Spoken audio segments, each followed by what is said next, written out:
Jai Hind and welcome to Dev Talks. This is Aadi. As spoken to all of you, we wanted to cover the whole geopolitical strategic environment of the world in a couple of episodes. The first one where we analyzed China, we figured out what's happening, the tightrope walk that they are doing right now. The second one we told you about the USA's grand strategy. What is the plan of the United States when they're taking literally pangas with Russia and China at the same time? Is there a plan or they're just winging it? Answers to that question lie in that video. This is the third one, of course, more India centric. We need to find out what is India's role in this entire fracas that we see around us. Uh, as you all can see, I have with me Lieutenant General Ravi Shankar to deal with this particular subject. India is obviously close to all of our hearts. There's a lot happening within us. So, one of the things that we note about India is that focus is here. I think that's all I need to say. Yeah. Hi, good evening, Aadi. Thanks a lot for calling me once over again on the show. And hi to all the viewers. Yeah, India is changing. India's role in world affairs is changing. And that is something we need to understand. And we need to understand it very well. It's changing for many reasons. The Indian economy is the only major economy which is showing very high growth rates. I've said this many times. India is the only alternate to China in scale for the world. India's democracy, strong politics, strong army. When I say strong army, the strong, very strong military. Its location, its centrality in the Indian Ocean region, where most of the international trade flows, and its age-old traditions have all come together in this period of global instability to be a place where people say, look, we need India on our side. We discussed this earlier also, where I've said India is hereafter going to be central in everyone's scheme of affairs. While it is nice to say that India is going to be central and all that, we need to understand the implications of the centrality. What does it mean? How are we going to maintain it? And what does it take to maintain it in the future? Let's take up issue by issue. Absolutely, sir. Having the foreign minister giving very crisp and clear responses to a lot of the faff which is thrown at us is one thing, but that, as we spoke in the last episode, needs to be backed by a lot of things at home. To begin with, sir, I think, as you mentioned the previous episode, it's called the centrality of India. Those of you who want to get a precursor of this discussion, have a look at that. In that, we've taken up this particular subject of the point of time, and I call this a graph sheet wherein there's a dot, wherein the pandemic kind of features. And that dot is the place where I personally feel that India's story started going up. Looking at today, sir, where we have some amount of the cases going up a little bit in India as well, but the worry about the COVID as per se is not there. When you look back, how do you see we've been through this particular thing and what kind of an impression that we threw across the world? India was badly affected by the COVID, especially during the second wave, as we all know. Everyone thought India is finished by then. But we came out and rose up like a phoenix. Our vaccines started working. The vaccination program started working. And our record, in eradicating viruses and pandemics. After all, it was India which led the world, or rather showed the way to the world to eradicate polio and smallpox. So we've had a lot of history. With this kind of a thing, we used all those. This is the hidden strength of India. We used to drive away the Chinese virus. Not that it has vanished, but it has not. It has stopped affecting us. Our vaccines have been effective. Our programs have been effective. Our health responses have been effective, and now many people are imbibing that. Even in the Quad, India is a valued partner in battling this pandemic. All our neighbors have been assisted by us in some form or the other, right? And they depend on us. So I think that has changed. And with that, now it's very clear. If you go to any city in India, despite the number of cases, all that, no one's too bothered about the virus or the pandemic measures. People seem to have a innate method of evading it. Those who do get affected are not very badly off. So It's become sort of a joke nowadays. yeah, I agree with you. It's all up to each one of us to handle it, and we are able to do it quite well. So it's a public which has actually responded also, Yeah. and that's the strength of India, right? And that is something which a lot of people have recognized, and that's what is standing us in good stead. Oh, indeed, sir. There's no question. And, it was a great example that I think India set in front of the world. So they say, for a great superpower to even emerge out of any place, he has to be stable in its neighborhood. This is something I think you and I need to discuss with China, but I'm going to focus it towards India today. And uh, India also has its share of problems with regards to the neighborhood. We've got, tough becoming tougher and worse becoming worst in certain countries, Sri Lanka, Pakistan, Bangladesh, also, although they have their neck above water, but they've got issues. Nepal, and not to even forget the coup in Myanmar.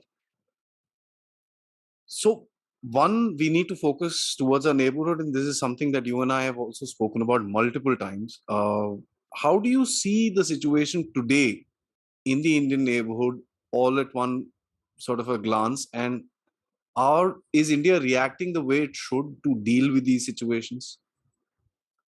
Well, I'll take a step back. When you look back, our relationship with our neighbors, say about 10 years back, 15 years back, wasn't as good, right?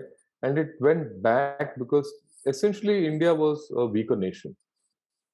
We were growing economically, but the all-round weakness, the political stability, internal strengths were all not there. With time, these have all improved. And at this point of time, India is probably at its relatively strongest compared to other countries. Why I say this relatively strongest is China, which was very strong till the end of last year, has gone weak because it's of many issues which we have discussed. Especially the virus has affected it badly. There's an internal problem which is now on the open. Its economy is in very difficult conditions. So relatively, there's a shift in the position, right?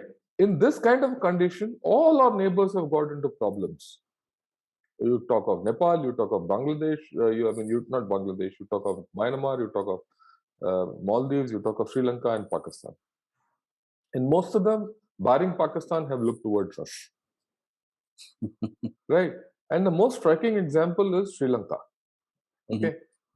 In fact, yesterday evening, after we had this discussion, I did read a piece, article which said it is only India which is helping Sri Lanka as of today.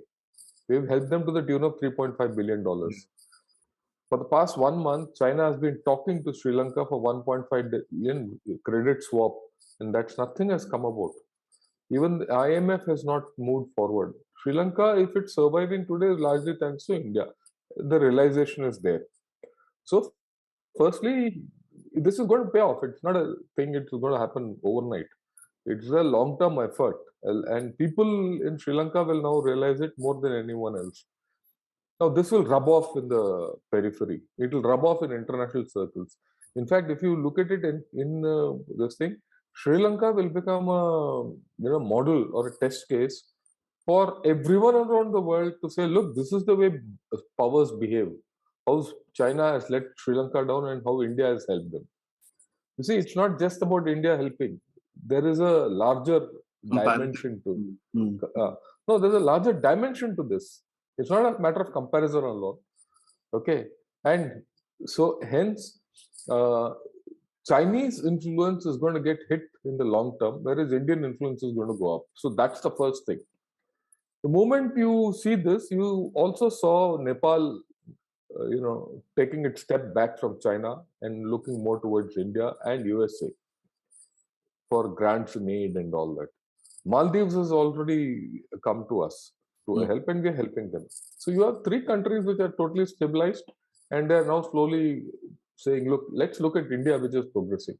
Even Pakistan, I mean, surprisingly, I've been reading Pakistan and the Dawn very regularly over the decade. This was the first time I've seen in the past 3 to 4 months where their writers and op-ed writers have said, let's start looking at India for reviving our trade and economy and all that. Then going with that, they said, look, why should we support the Kashmiris? So let's say thank you to the Kashmiris. Let them sort out their problems with India. And let's get along because we, the Kashmir can't be at the cause of Pakistan. Look, when people start thinking like that, it all reflects on the inherent strength which India is building up in its neighborhood. Look at it from a slightly different point of view. If China has to become a superpower, it has to control the IOR. It has to have a major presence in the Indian Ocean region. And the central point of the Indian Ocean region is India and the Indian landmass and the South Asian landmass. Earlier, India could not exert its influence because of the fact its neighbors were not with them. Today, a strong India with the neighbors alongside it and Pakistan neutralized to a large extent means that the center of Indian Ocean cannot be controlled by China. If it cannot be controlled by China, then China cannot become a superpower. I mean, let me be very clear. You don't have to do anything. You don't have to compete with China. You don't have to do anything. Just by this thing, that your standing in the neighborhood has gone up, and you will virtually prevent China from entering this area. Actually, I'd, Okay. I'd I'd like to take it a step forward. Even the extended neighborhood, there is a Yeah. Right. The moment this happens, then the thing in the Indian Ocean rim, also the rim countries also start thinking differently, right? So we have one has to look at it from that point of view. I mean, it just that's why it keeps getting proven. Which again, this is my own theory, which I keep talking of. Indian Ocean is the only ocean named after a country. No other, right? So it's got value. So that value is now coming to the fore, right? So it is stability. It is influence. Your ability to influence in the Indian Ocean region completely is going up by the day. And with the American presence in Diego Garcia and you being a strategic partner with USA, you control IOR. If you control IOR, China has denied IOR. As simple as that. Let's talk about economics a little bit, sir. No matter how much this particular phrase might be hated in India, but China is, till a couple of years ago at least, pun intended, an economic and a manufacturing powerhouse. There's no question about it. They set themselves to a point where decoupling from China is becoming a pain for the rest of the world to kind of, manage. And with the entire negativity emanating from China, India, of course, and we've discussed this again, had a golden opportunity in front of it. One question comes to say that in the past now 2 years, since the time the world has tried to move away from China, has India been able to take over some part of the global supply chain, make itself a bit relevant, and are you kind of happy with regards the impact that India has been able to have on this?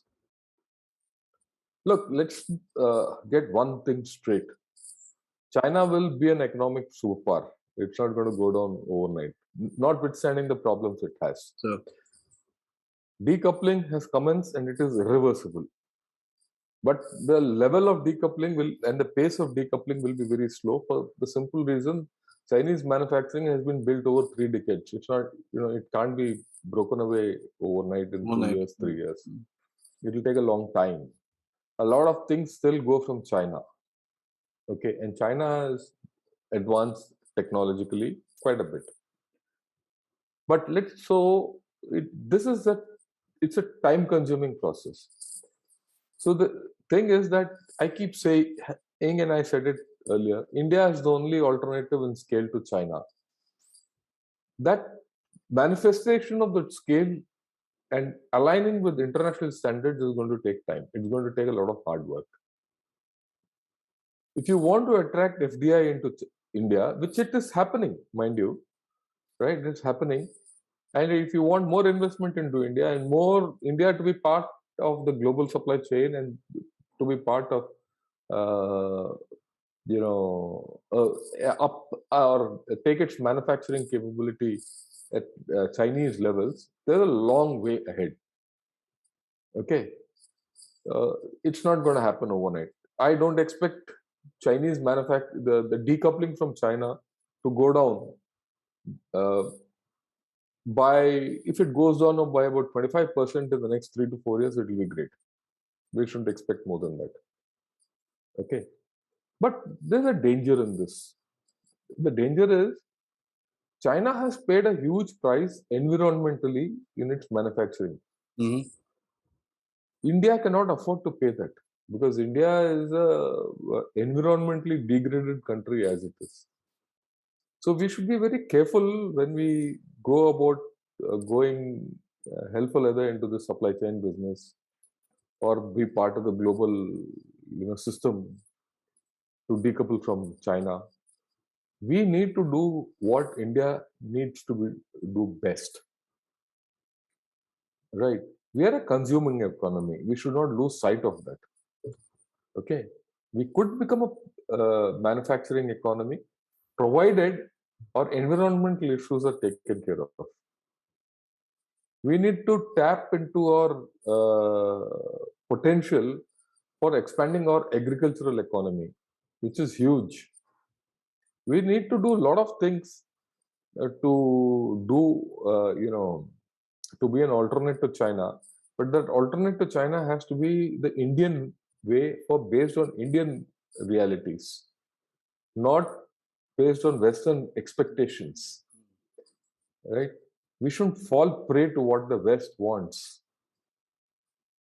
Right? The West wants what it wants. We need to do what is best for us. We need to. I think that's a very important point because in the let me put it in a very very simple way. जोश में होश नहीं खोना है. Correct. I agree. I like that. Yeah. I think there's no other way to put it across. It's a very typical Fauji way of putting it, sir. Uh, sir, Indian diplomacy, and that is where the message actually goes out. And I mentioned Minister Jay Shankar has been at the forefront of the battle. I think he's been, taking it on right in front and dishing it out the way it is supposed to.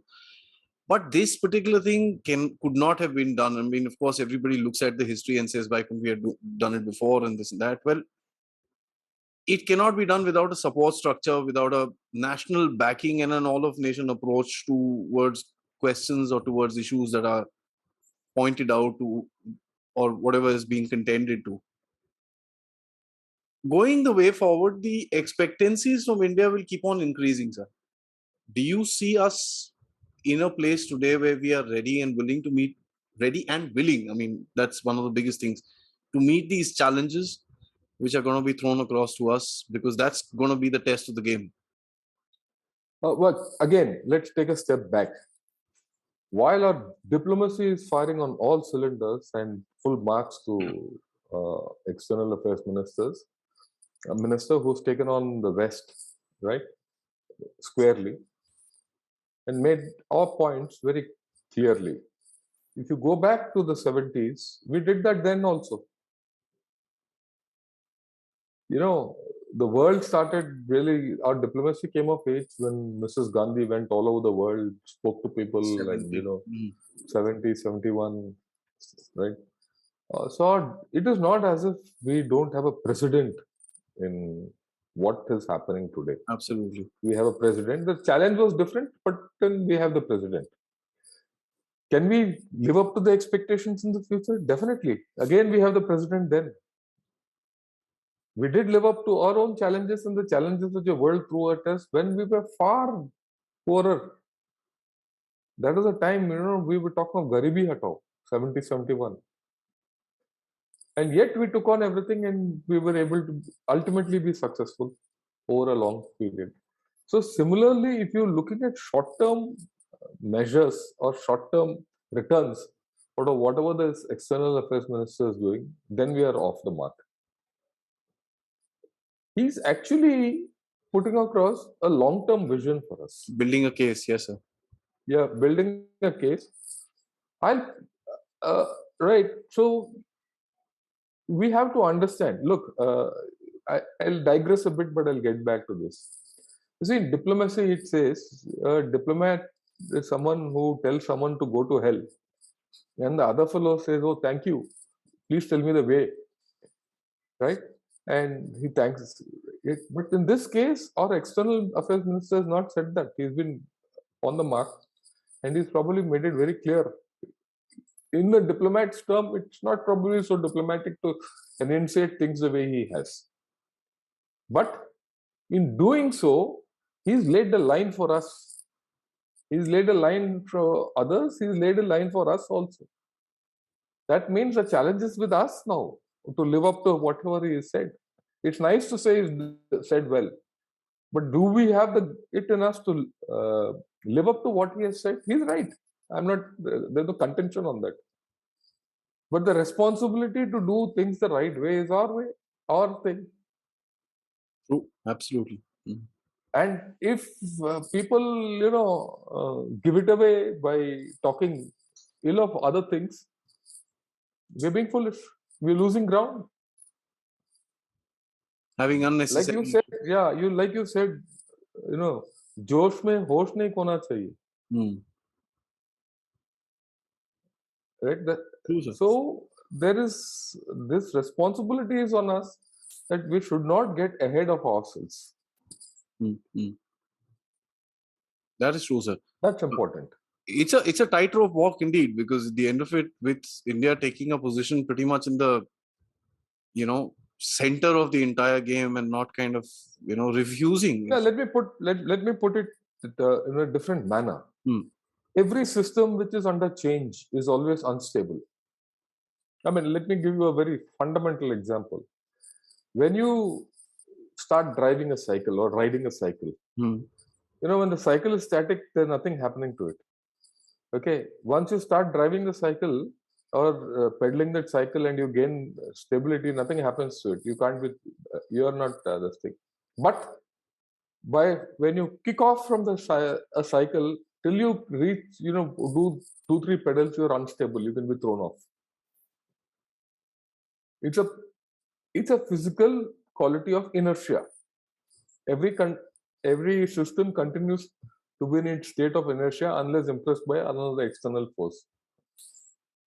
When this transition is taking place, from static to kinetic or kinetic to static, we are unstable. You have to understand, like a bike which is going straight can continue to go straight without a problem. The problem happens when it starts turning. It becomes unstable. If the rate of the turn is too high, you fall. If you can't turn at the full this thing, you keep going straight. Mm. So change induces instability, and India is changing. And India, with this change, and the pace of change has picked up in the past 1 or 2 years, and this pace will continue in the next 2 to 3 years till we acquire some stability. Till then, we are at risk. And those who don't understand us, this fundamental fact will put India at risk. As a matter of fact, the last question that I have for you is about that risk, sir. Because at the end of it, no one likes underdogs suddenly rising up. And there are going to be certain forces within India abroad. We see them very clearly, and I don't want to get into the politics of it because I refuse Yeah, to. yeah, I agree with you. I refuse to go there, sir. I mean, let me put it very clearly. Yeah, fine. That's okay. That's But there are efforts in terms of creating a different narrative for India, which may not be the ground reality.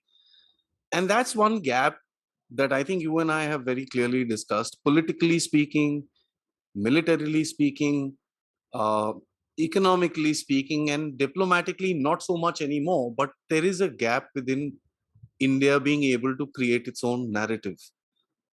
Uh, would you agree to me?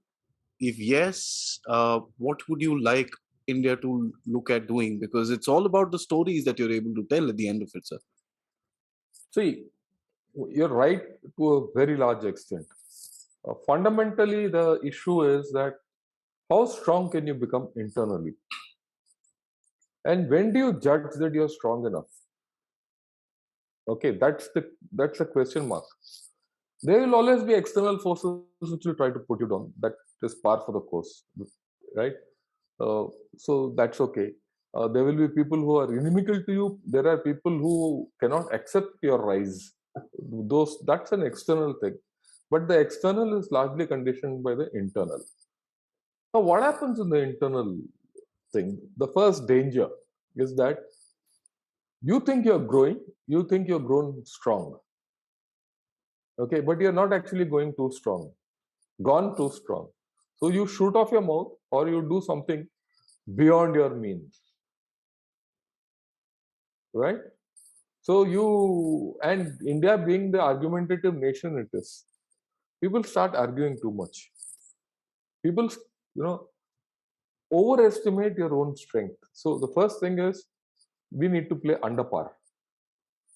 That staid Indian diplomacy will pay handsome dividends. And to put it in Deng Xiaoping's word, hide your strength and bide your time. Absolutely. There's no harm in copying what Not at all. Deng Xiaoping. No, right. The second thing which will pull India down, and this is an endemic problem to us, is our inability to build consensus across the spectrum. And this is where, most of our political leaders have failed Yeah, that I agree. At a national level, yes. at a national level. At some point, there has to be some said, okay, fine, let's fight for with each other till the cows come home. But when it comes to national issues, let's be together. Right? This is the common minimum program for India, and we should achieve it together.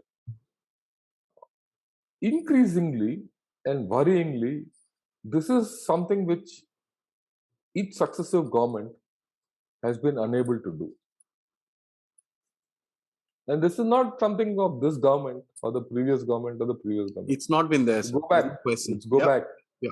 It's the last time we were probably fully together as a nation where probably the 91 economic crisis and the when we went over ground on the above ground on the nuclear capability. Okay. Uh, After that, if you see the national consensus has generally lacked.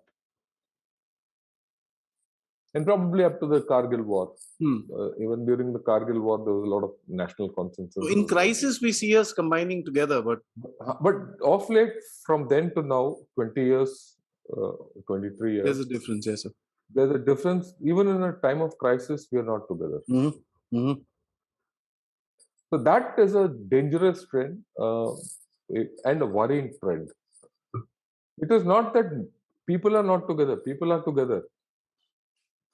The heartening thing is that the people are together in times of a crisis. But is our national polity together at this time? That's a question mark. Big question, yes, sir. That is true, sir, because Right? at the end of it, that creates Yeah. fault lines. Yeah, that's the problem. Hopefully, with more maturity, things should change. Right? Let's see where we go on that. No, absolutely, sir. And one of the reasons I wanted to keep this sort of a pessimistic sort of a question to the end is because it's not all rosy. It's not a path of this thing. And you've also written it's a path of thorns. It's a golden opportunity which can turn into dust if you don't. Yeah, I'm optimistic to the Yes, extent of that course, of course. we will not go back to that. I think as a people, as a nation, we've gone ahead of that. Absolutely, absolutely. There's no Okay, question. Hmm. right? Um, and my view, the long-term view is, our politics also will change. Has Our to. politics will change as per the demand of the people, right? Uh, that will come with this a certain amount of maturity. It will happen. There will be a few times when we have to go back in it and look foolish, but that's the price we have to pay. That's the price all superpowers need to pay, sir. Yeah, Uh, I'd like to end this by a quote that if you want to be a superpower, start learning how to behave like a superpower right at the beginning. I think that's I'll something. put. I'll just amend it. Let's be a regional power first, and Then, then we'll of get to course, let's become a start behaving superpower. like one, which is Yeah, very let's behave like a good regional power yeah, and consolidate our region, consolidate your own country, get the country on one grid, and then let's look at other things. We shouldn't get ahead of ourselves. absolutely, sir. I think a lot of the viewers are going to have a lot many more questions. I'm going to wait for the comments, and if there are any more questions, because I have a lot many more, and I don't want to overextend this program because it'll keep going on and on and on. I'd like to leave this as a part one, and we'll address the part two because there are certain geopolitical events that are going to come through by the end of June, which will bring about a huge change in the overall perspective of the world. I hope the little bit of an issue in the Ukraine by that time should come to this thing. China is getting a little more aggressive, and the RIMPAC and all that will bring about a whole different focus within this part of the world. So we'll readdress India's role at that time as well, sir. Thank you so much, sir, once again for taking us through this three-part series of the geopolitical events in the world and what we see in front of us. As always, sir, till next time, Jai Hind. Jai Hind. Thank you.